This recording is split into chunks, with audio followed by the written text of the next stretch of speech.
இது மூலக்கேள்விக்கு தொடர்பில்லாது என்றாலும் மாண்புமிகு அமைச்சர் அவர்கள் இது நன்றாக அறிவார்கள். தென் தமிழ்நாட்டினுடைய நுழைவு பகுதியாக இருக்கிற திருமங்கலம் தொகுதி கப்பலூர் சுங்கச்சாவடி நகராட்சி பகுதியிலிருந்து 1 கிலோமீட்டர் சுற்றளவில் விதிமுறைக்கு மாறாக அமைந்திருக்கிறது. மத்திய அமைச்சர் நாடாளுமன்றத்தில் பேசுகிற போது விதிமுறைகளுக்கு மாறாக அமைந்திருக்கிற சுங்கச்சாவடிகளை மாநில அரசு பரிந்துரை செய்தால் அதை அகற்றுவதற்கு நடவடிக்கை எடுக்கப்படும் என்று சொன்னார்கள். இது குறித்து உள்ளூர் மக்கள் பலமுறை அதை கோரிக்கை வைக்கிற போது சட்டம் ஒழுங்கு பிரச்சனை ஏற்படுகிறது. மாண்புமிகு மாவட்ட அமைச்சர் மூர்த்தி அவர்கள் கூட அதில் சமாதான பேச்சுவார்த்தை எல்லாம் நடத்தினார்கள். என் மீது 4 வழக்குகள் அது மனு வாங்க செல்கிற போது போடப்பட்டிருக்கிறது.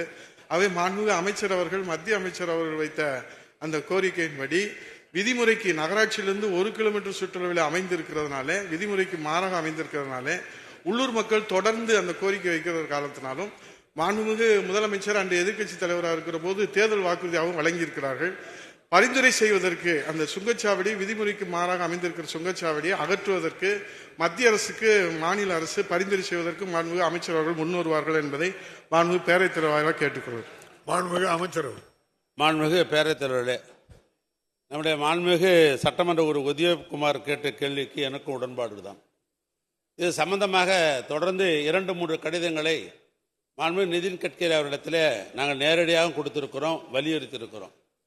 வழக்கு போடுவது மட்டுமல்ல, அது நகரப்பகுதியில் இருக்கிற காரணத்தினால் நகரத்திலிருந்து அந்த வழியாக தான் போகணும்னு முடியும் போது தினமும் அதுக்கு டோல்கேட் அவர்களெலாம் கட்ட முடியாது. ஆனால் உள்ளூர் என்கிற காரணத்தினால் அவர்களுக்காக பாசாது நீங்கள் வழங்கிவிட வேண்டும் என்று அதையும் நாங்கள் வலியுறுத்தியிருக்கிறோம். தொடர்ந்து வலியுறுத்தி கொண்டு தான் இருக்கிறோம். மீண்டும் அதை வலியுறுத்துவோம். அதற்கு வேண்டிய முயற்சி தொடர்ந்து நடைபெறும்.